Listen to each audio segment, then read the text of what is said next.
Great. Thanks, Meg. And thank you all for joining us for this hour. It's been quite an experience before COVID and now since the pandemic is lightening up as far as talent recruitment. And I'm going to share with you today some of the recent stats and really give you some practical advice. Mine are going to be the 5 steps for preparing and conducting the actual interview itself. But I just give you this as an awareness that unemployment is it's an all-time high, which makes recruiting so challenging on one hand. As we move into the new normal and out of a crisis, there's lots of opportunity for the road ahead. As Meg invited you, we want you to get involved. We're going to share with you a handout in the chat so that you can take some notes along the way. I welcome questions. Either unmute yourself or type them in the chat. She's going to be my producer and keeping tabs on anything that comes at any time before, during, or after.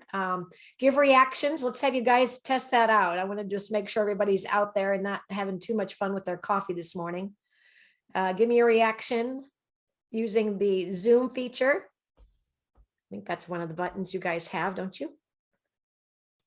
Yep, for me, it's under the more and the ... buttons. Great, thank you. And if you do have a camera, we'd love to see your smiling faces this morning, and most importantly, have some fun. So what's changing? There's lots of things. Meg and I were talking before you all came on about the things that have happened since the pandemic. It's a different workplace. And as it relates to our topic today, it specifically is affecting your recruiting, your selection, your interviewing process. How many of you have been on a virtual interview and onboarding? I just created a onboarding process for a high-tech organization because they actually had never met many of their employees who are now all working virtual. In our toolbox at JER Group, we pride ourselves in helping provide some solutions. And one of the solutions is a tool that helps with the selection process. It's called PXT Select. And there's a white paper. And if anyone is interested, reach out to me and I'd be happy to share with you this white paper that they created about the state of hiring. The research found that 3 out of 4 managers lack the confidence in the hiring process.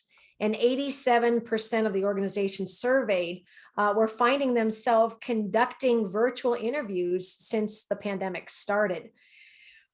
Which means that you're unable to fully observe nonverbal clues. However, because, and Meg and I were talking about this beforehand, when you are right in the spotlight, it's hard to dodge some nonverbal clues, but social media has become much more critical and offering some unsolicited insights to candidates.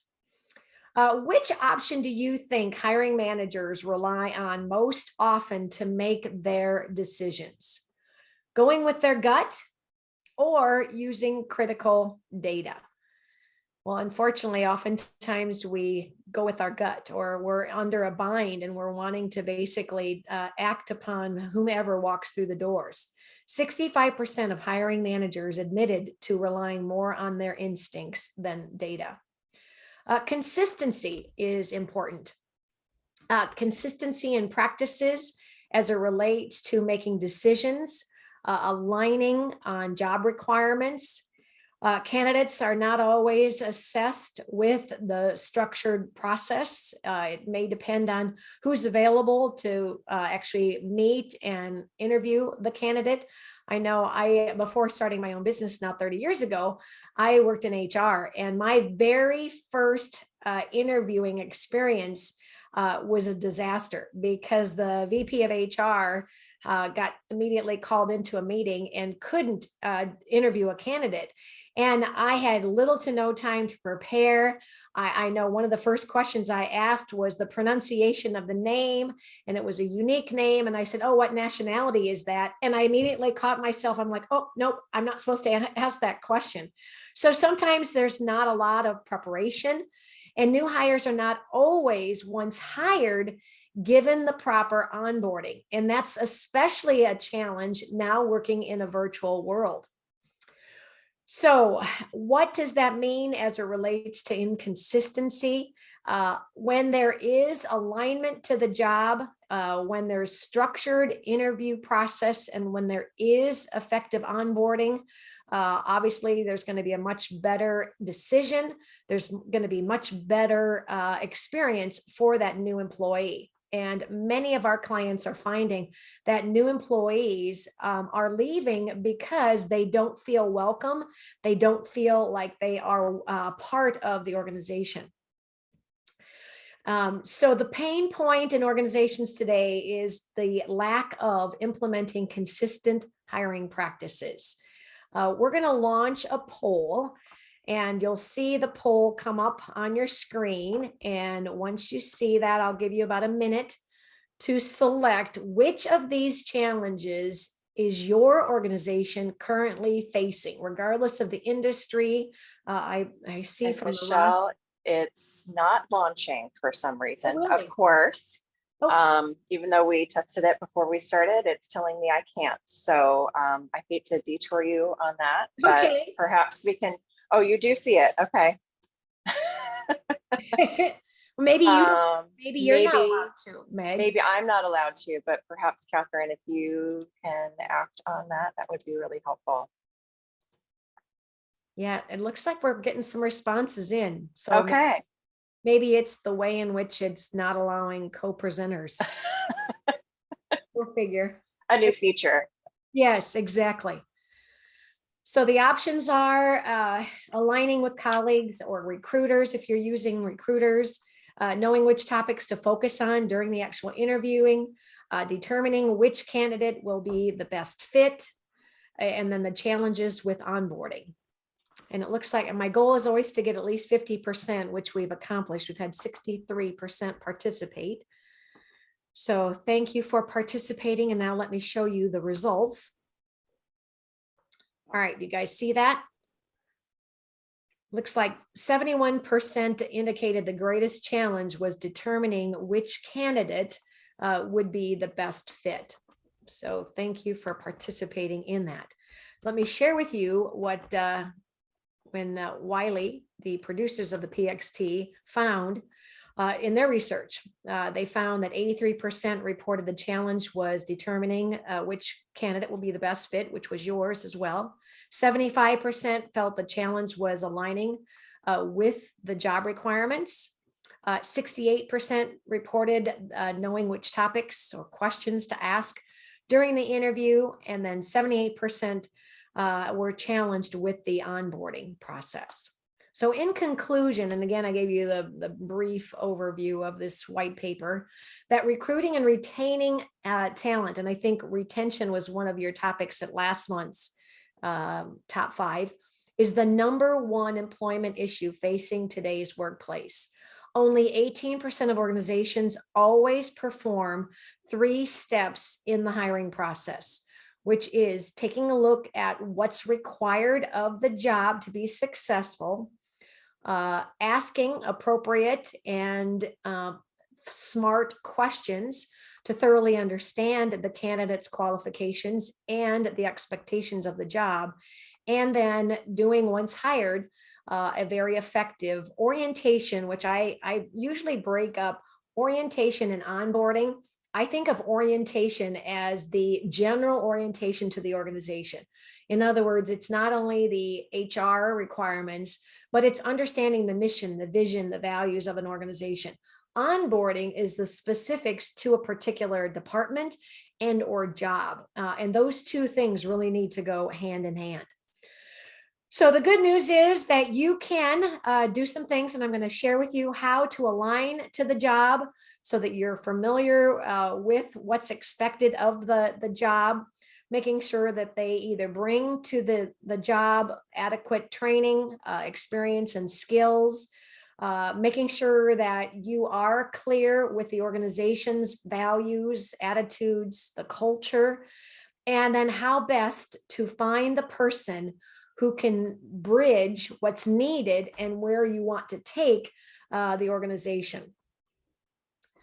The Harvard Business Review said that employees who are well matched or a job fit to the job are 2.5 times more productive. So that's the positive or the benefits of making good decisions. And we use what I referred to as the PXT Select as our hiring tool. And just this morning, Meg, we announced that we hired, in fact, Nada Miller is the hunt. We finally found somebody that can fill her shoes. And this is how it looks. Using the tool, you build a template of the requirements for the job, the thinking, the behavior, and the interests. And then based on that as kind of the template, each candidate completes an assessment. And then by marrying those two, you understand what the overall fit is. So you'll see that Veronica, who's the new hire, has an 83% overall fit, 95% fit in the thinking skills, 72% in the behavioral traits, and then 81% fit in the area of interest. Now, if that hasn't convinced you, what's the cost of making a bad hire? It's typically 30% of an employee's first year salary, which is even higher when you're looking at sales positions, management positions, or executive positions. So by now, hopefully you've got the handout that was in the chat, and you can use it to take notes if you've got a printer. If not, I'm going to walk you through the 5 steps for an effective interview. And again, feel free to stop or pause and ask any questions. The first step is to understand the job itself. Some ways that you can do that would be looking at the job description. And I would say if you don't have a current job description, if you have an opening, this is a great time to either write it from scratch or create or update the job description, because that's something that you'll want to actually give to the candidate. Ask the person who is doing a similar job for what they feel is required. You could, if it's a good situation, ask the person who is leaving the job.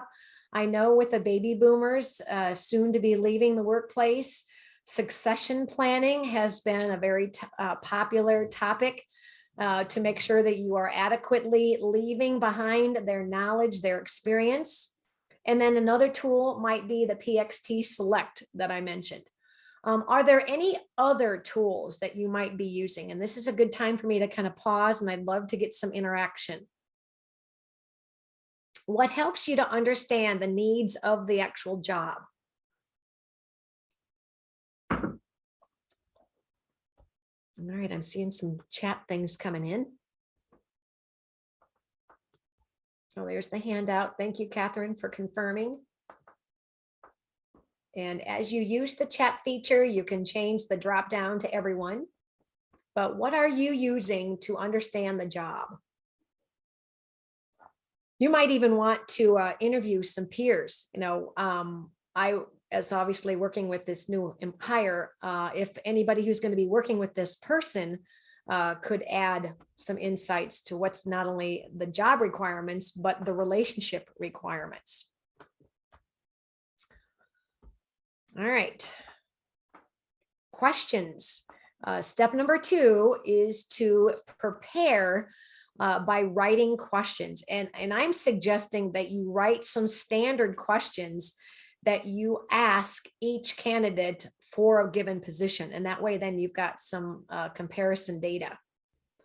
There's 3 types of questions. Ones that are open-ended. Open-ended questions are those that start with the who, the what, the when, the where, the why, the how, because there's no such thing as a stupid question. You've got to learn how to talk less and ask more questions. Meg, I see that you said that we also ask outside stakeholders a few questions about what they need in the support. Great. Anybody who this person is going to serve is a great source. Another type of question are those that are closed-ended. These are ones that you ask to clarify or confirm. Typically, I always say the longer the question, the shorter the answer. So what you're saying is, or let me better understand what you're talking about, or so tell me more. Those are questions that ask for more information. The type of questions that I want specifically to spend time teaching you today are behavior-based. Behavior-based are those questions that are aligned with the behaviors that are needed in the job. So for instance, we want to make sure that you are using more than a gut feeling to use the questioning. And the platform for behavior-based questioning is that your past behavior is the best predictor of your future behavior, and you can't make it up. So for instance, ask an applicant to explain something that they did in a given desired behavior. So let's say that answering phones is going to be a major part of a job. So describe a time or describe a job when you were asked to answer a lot of inbound calls. And then you basically stop and let them say, you know what, I had a job once in the summer. I was asked to be the receptionist at a library or whatever it may have been. And then once they have that in their mind, then you can ask specific questions. Well, what were some of the reasons that people were calling? How did you handle those calls? And then you get to understand, were they mainly answering the phone calls and directing them to somebody else, or were they actually handling the calls themselves? And then another example of a behavior-based question might be, give me an example of a time when you had a call of someone who was very upset. Tell me about the situation. What were they upset about? And what did you do to try to handle the situation? And anything that you feel might be a challenge in a job is a great way to learn, are they able to keep their cool? Are they able to handle it using appropriate words? Maybe you want to really hone in on what were some of the things that you said. You know, you might want to listen to them saying, you know what, I said, gosh, I'm really sorry that happened. Let me see what I can do about that. So you're learning right off from their past experience how they would handle difficult situations. What I'd like to do is I would like for you to type in the chat a particular position that you might find yourself hiring. And if you don't currently get involved with hiring, I'm going to ask you to write in your own job description. So I'm going to chime in here. Mine would be for organizational consulting, or maybe it's training. But I'd like for everybody to populate in the chat a position that you might be hiring for, and then that will help us through this learning. Organizational consultant. All right, thank you, Danica. Lead support, plant ops, plant accountant. Thank you, Jolene. All right, so whether it's your own position, VP of Diversity, Equity, and Inclusion. Thank you, Catherine. Paralegal. Okay, awesome, awesome. So now that you have that position in mind, what I'd like you to do is kind of follow through these steps. All right, Mike says, oh, front desk reception. Awesome. So here are some questions to avoid when interviewing. You'll want to make sure that you do not ask about their race, their sexual orientation, their marital status. I know sometimes to make small talk, and I'm going to admit to this, that I asked Meg this morning if she had children. That would not be appropriate in a job interview. It's appropriate if you're maybe at a social function, but if I were interviewing Meg for a position, I would not ask her if she had children. And the reason being is I, as the employer, might be thinking, oh, great, we've got, she's going to be working from home, and then she's going to have to be dealing with a 7-year-old. That is not appropriate to ask. Another question would be to ask about their family, their children's age, the gender, country, or origin. You don't also want to ask how long their commute is. I know that some in rural parts of Iowa, they have an hour commute, and that's not relevant. What is relevant is the job schedule. Do you see any reason why you couldn't be at work by 8 o'clock? Or I've got a party that I'm planning next week at the Holiday Inn downtown, and the meeting planner has to pick up her grandchildren at 2:30 in the afternoon. Now, I can't ask that question, but I could ask, is there any reason why you couldn't stay and work until 4 o'clock in the afternoon? Now, if they talk about the fact that they have those kind of obligations, that's okay. But I can't ask anything about anything that would prevent them from working the normal schedule. Oops, there was one more question. How much longer do you plan to work before you retire? If you are thinking about hiring a baby boomer, you might be thinking, okay, this might be their final job, and you can ask them, how much longer before you retire. You can ask, however, about their interest in utilizing the skills that they've had throughout their career. All right, so now you are step 3, moving into preparing for each interview. So you've got a list of questions. You're now going to use those questions for each candidate. So you're going to review and fill in the blanks, the application or resume. And I give you those as 2 different options. I know, having been out on Indeed, I wanted to kind of brush up on what's going on in the whole world of job applications. Indeed, if many of you have ever used that, you can actually build an online application with some very specific questions. So you can already kind of filter in questions that you want to use, whether it be for the job, or maybe if you work with HR, maybe they have a general application form that they've built online.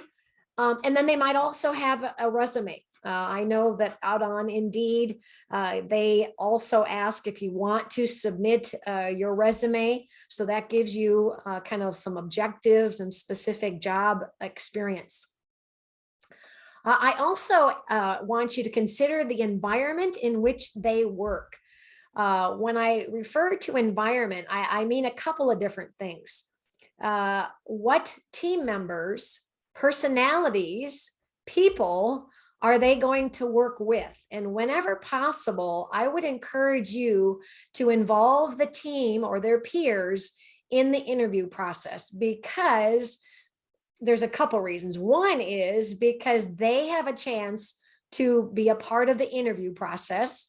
And they then, if they get involved with helping the selection, they're going to be much more apt to welcome that new hire than if they didn't have involvement. You might also have some bad apples on the team that might be a factor in why you're losing, which is, you're the hiring manager, you need to actually, that's another topic for dealing with or coaching bad behavior.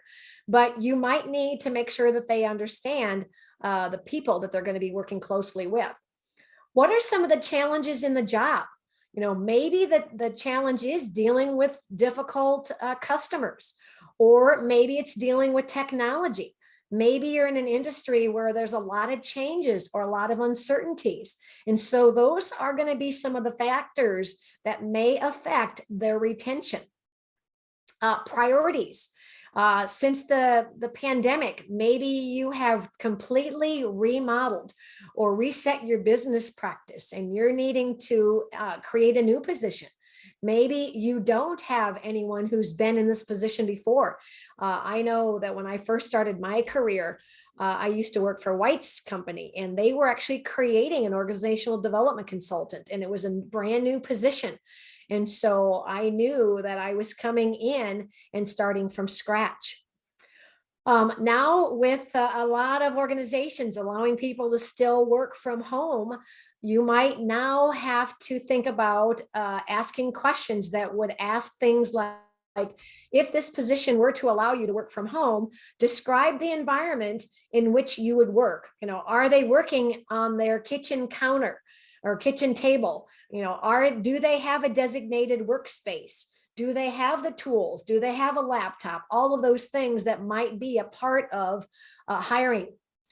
And in the pre-interview, you'll want to make sure that you spend time looking through the applications or the resumes, considering the relationships that the candidate has in alignment with the job description. Review the characteristics of your ideal candidate, whether you use a tool like PXT Select or any other resource. And then go through that list of questions. And some you might have kind of a generic list of interview questions, but I also want you to be having some very specific behavioral based relating to the job requirements. And then confirm the interview time. If you use Outlook and you schedule meetings, I'm curious to know how many of you are using Zoom for what used to be a phone interview.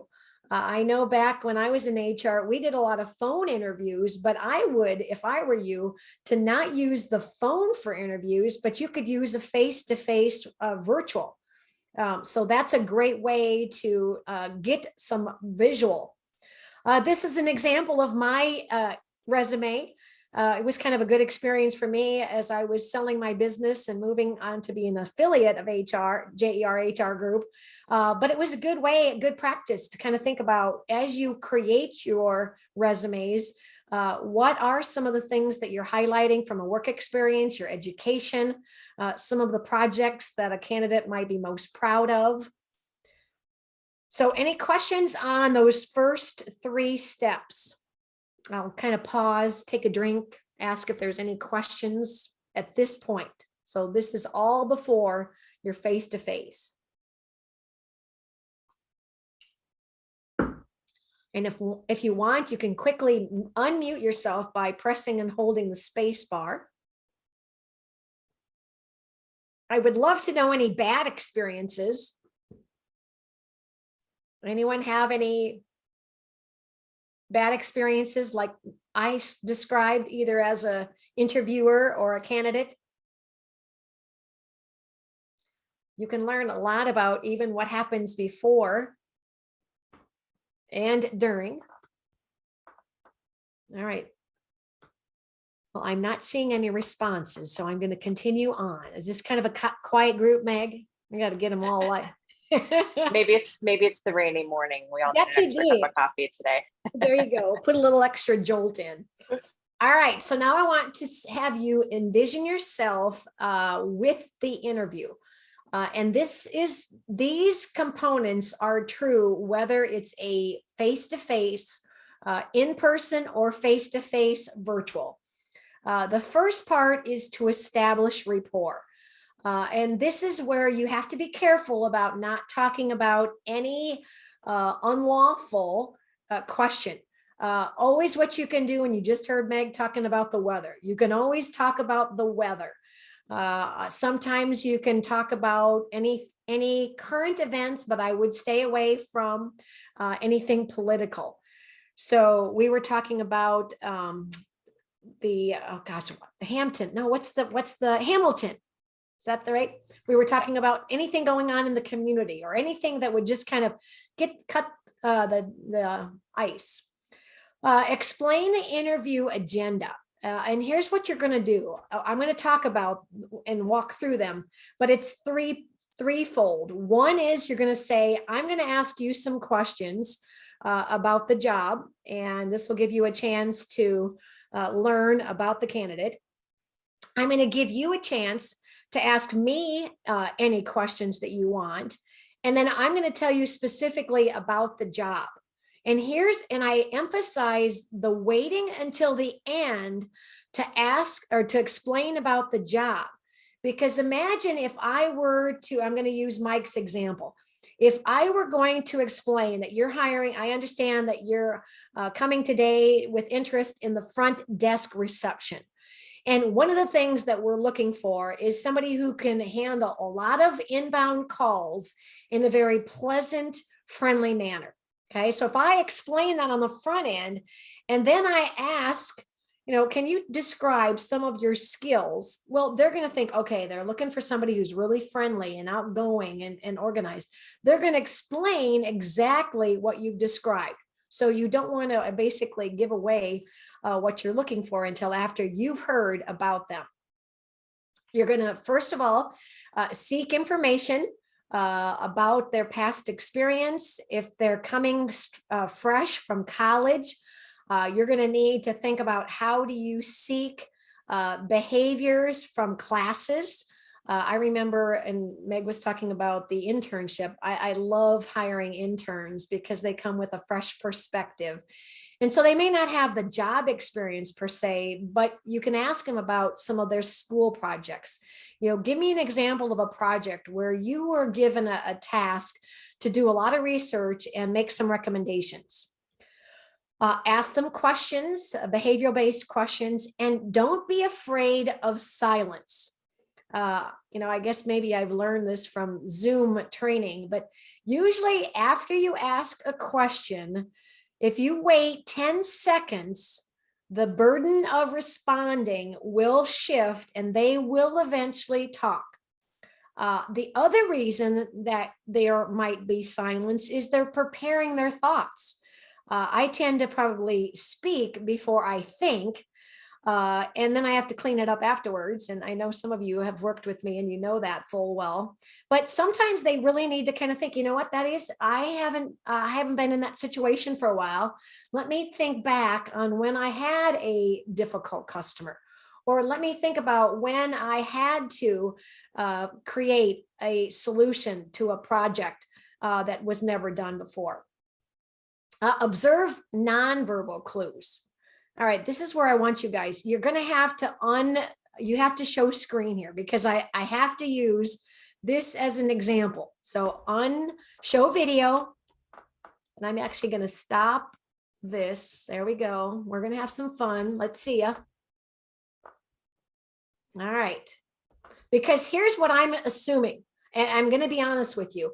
When I don't see people, what are your thoughts? You guys give me your impressions when you've been on a Zoom call, and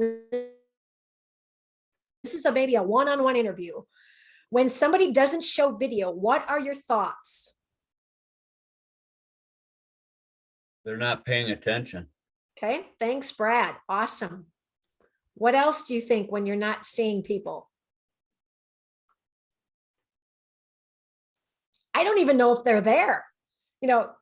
If you could, and obviously if you're asking an interview question, it's a one-on-one, so it's probably more likely that they are going to be there. But in many cases, you don't even know if somebody's there. They're saying okay to their boss, they're on the meeting, but they might not even be there.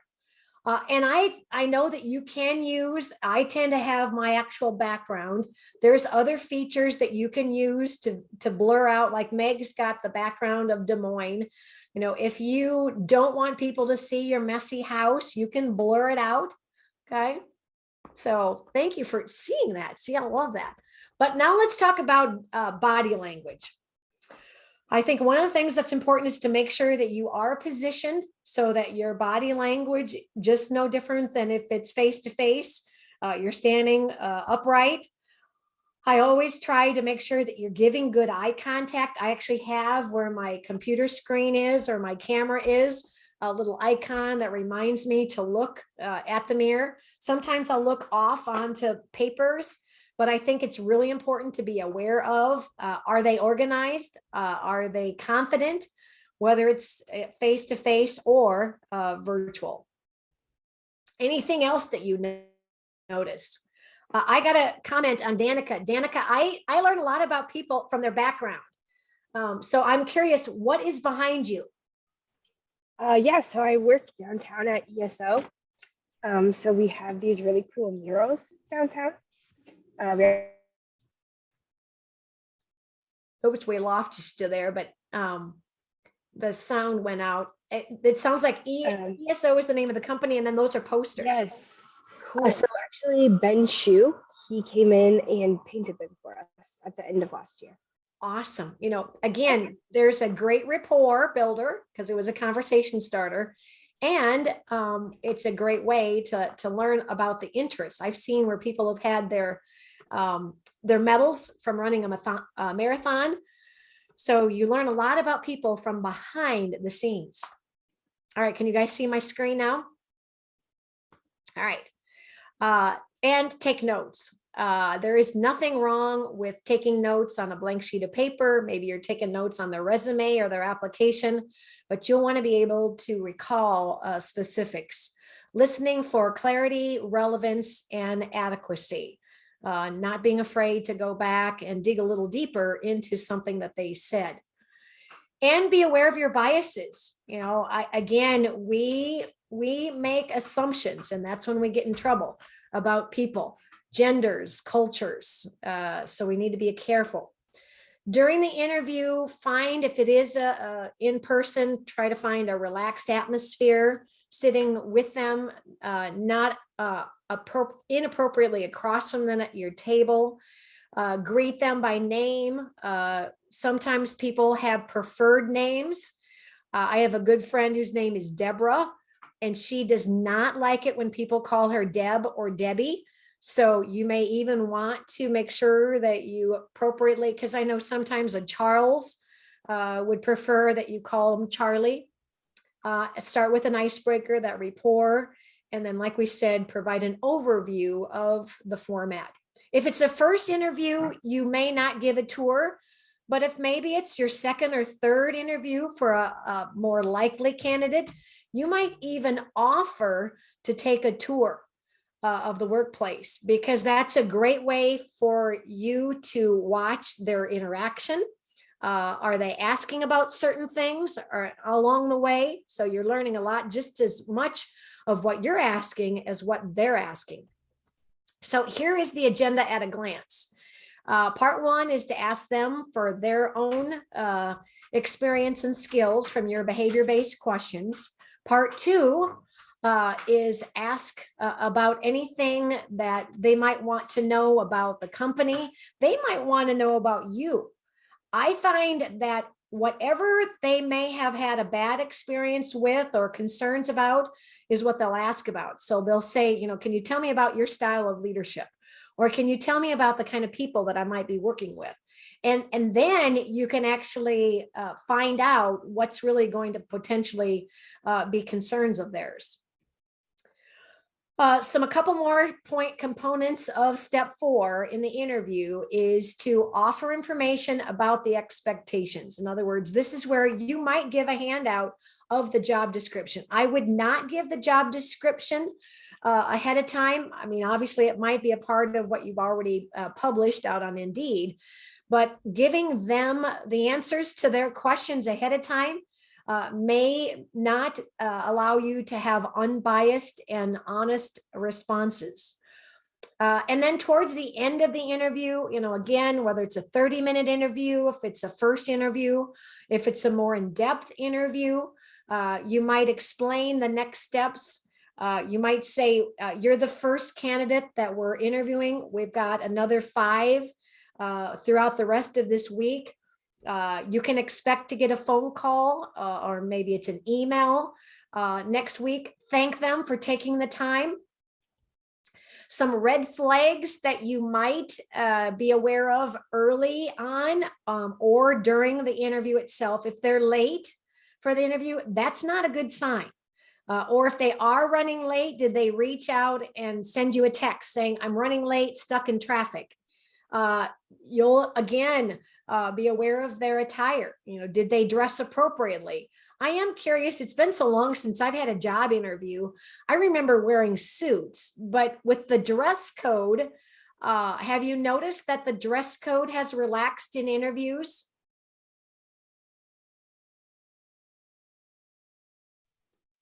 I have. Okay. Give me an example, Brad. What might be dressing up for an interview these days?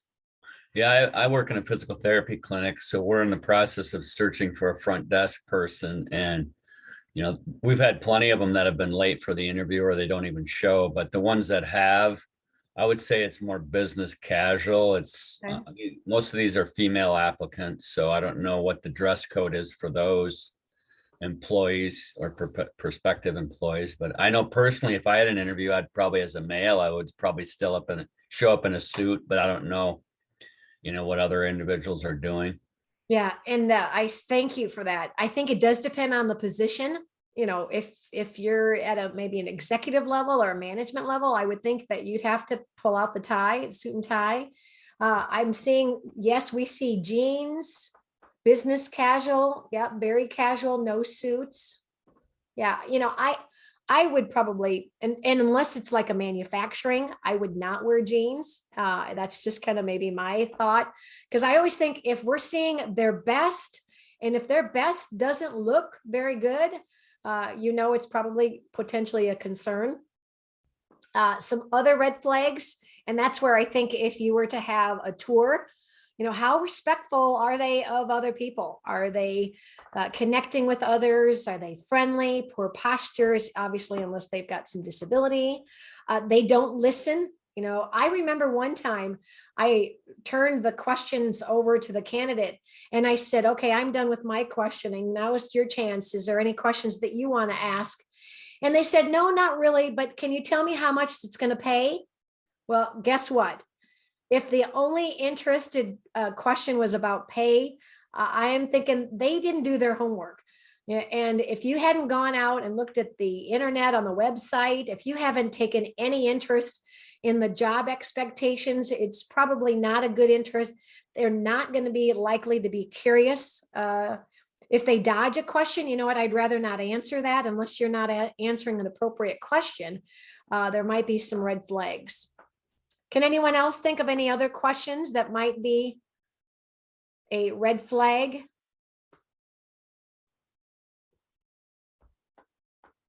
All right.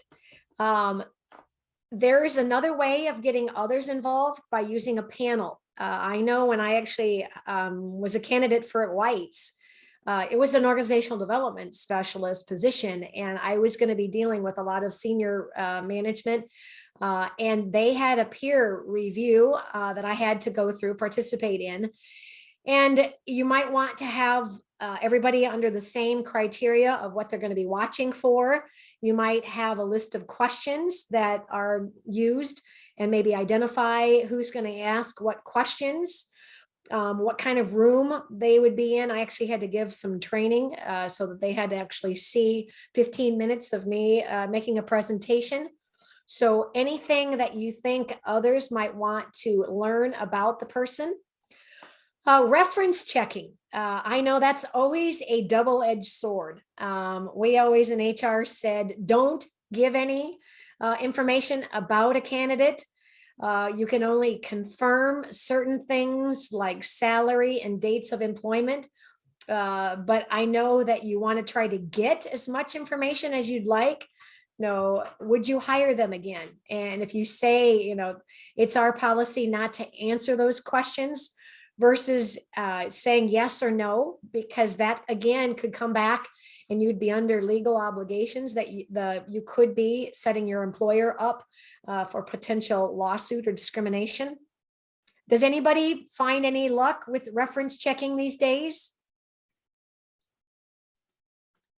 I know we've found that we have to ask more times than normal because I think the inquiries get lost sometimes. So certainly no fault of the applicant, but it's been a bit of chasing, I think, sometimes to get those. Yeah, it is. Thanks, Meg. Some non-traditional resources that are full game, LinkedIn, Facebook, all those social medias. I would definitely encourage you to go out and see if, especially, I probably use Facebook and LinkedIn more than the others, but if that is something that you can learn about their behavior, if they've posted some things that are less than appropriate or offensive, that's a way that you can learn more about the candidate. Step 5 then is finally to select the best fit. And I emphasize the best fit because it has to work not only from a skills perspective, but it also has to fit from a team and an organizational perspective. So in this step, you'll make the offer, and the offer should be more from, if it's a salary position, what you'll want to do is break it into the offer from a payroll perspective. In other words, if you are going to be offering a position that's going to have a $50,000 annual salary, you'd want to break that up and indicate what that would mean or equate to per pay period. Because if you have in writing that they're going to have an annual salary and they don't work out, if that first 90 days of, and some people call it probation, we call it orientation, doesn't work out, that's the time to terminate the relationship. But if an offer letter indicates that they're guaranteed to make 50,000 in that first year, you don't want to get yourself in that situation. After they have accepted the position, send an official letter, and it might be an email, notify other applicants, because you want to stay in a positive light of other candidates, because maybe the first choice won't work out and you'll want to go back to your second or third choice. They might be candidates for other positions. Keep a record of the applications, resumes, and documents. I usually always stapled, if it was the application, it was the resume and any of my handwritten notes together. And whether you have an HR person, they can keep those for you, or if you're the hiring manager, keep those on file. And then, of course, which is not the topic for today, but make sure that you plan and prepare an appropriate orientation. I remember two things on my first day, actually before and on my first day at White's. The day before, the night before, my manager called me. And it was just such a nice thing, because I was getting nervous about, the first day of a new job is always significant. And she just kind of said how excited she was. And it gave me kind of that, oh my gosh, they're waiting for me. Answered maybe a couple of questions about where I should park or any of those things I needed to know about.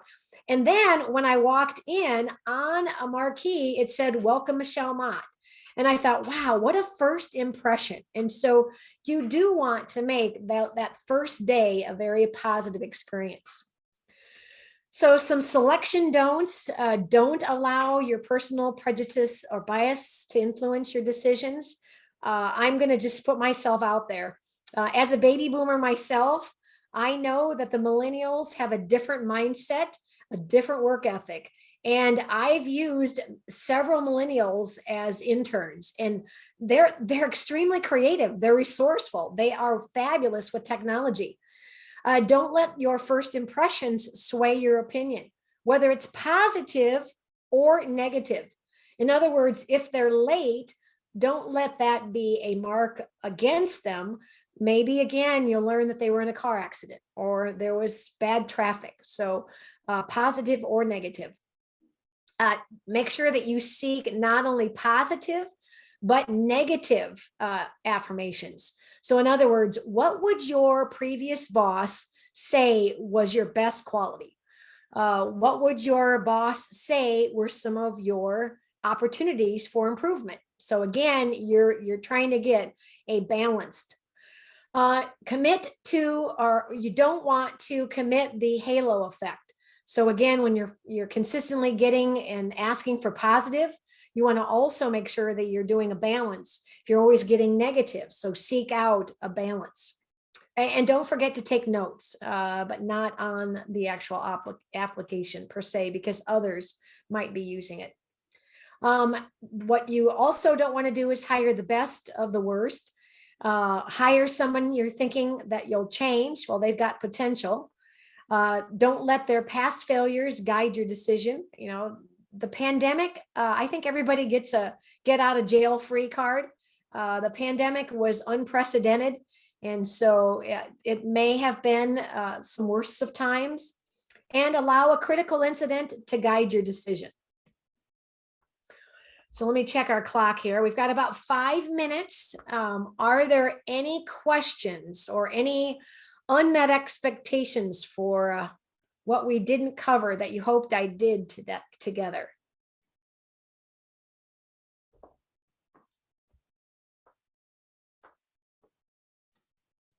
So Michelle, I joined a little bit late because I had a client in the office. Is this PowerPoint going to be available at all?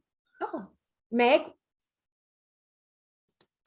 Yes, we can have this available after we also have recorded the session, and that will be published in the next probably day or two on our Small Business Hub. You bet. Thank you. Thanks for asking.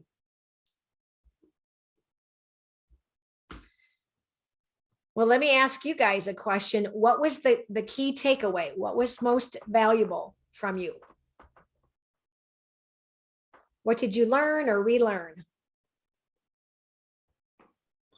I like the last slide that just said don't settle for the best of the worst, just because we've had a difficult time finding a high quality candidate. So it's just hard not sometimes to settle for the best of the worst.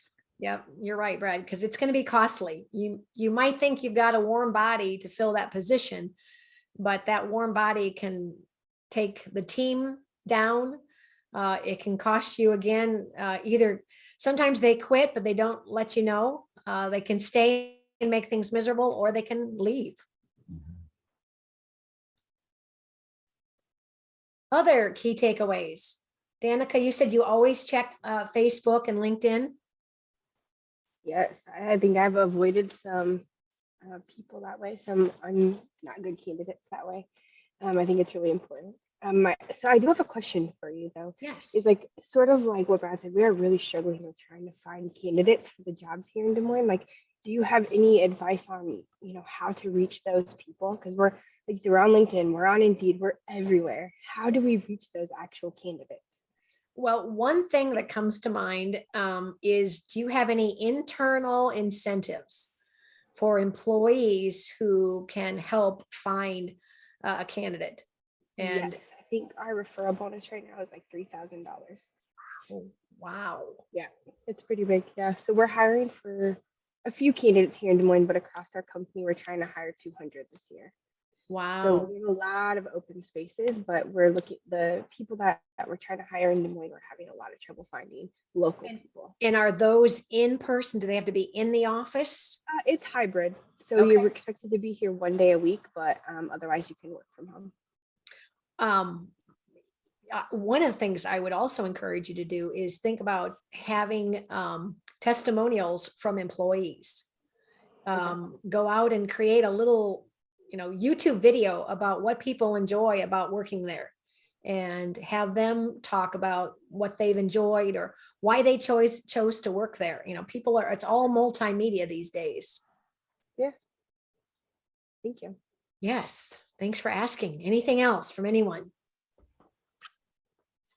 I'll just add also, and I'll drop this in the chat, we have a career center on our website. So we have, as part of our talent team, folks that are engaged in our universities regularly and are at career fairs and those types of things, demonstrating to those candidates what a great quality of life we have here in the Central Iowa area and the career opportunities as well.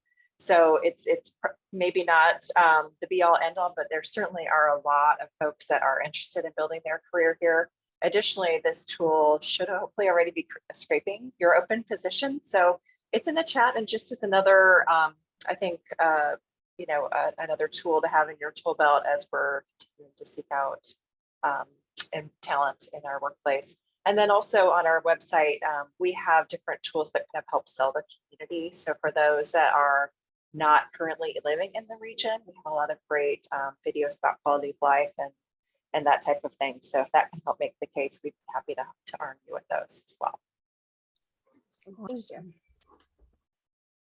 Great. Well, I'll close by thanking each of you for choosing to spend the hour with me. And if there's anything that you have as a follow-up or questions, or if you're interested in the PXT Select tool, I would be happy to talk offline. And of course, thank you, Meg, for being a fabulous coordinator, producer extraordinaire.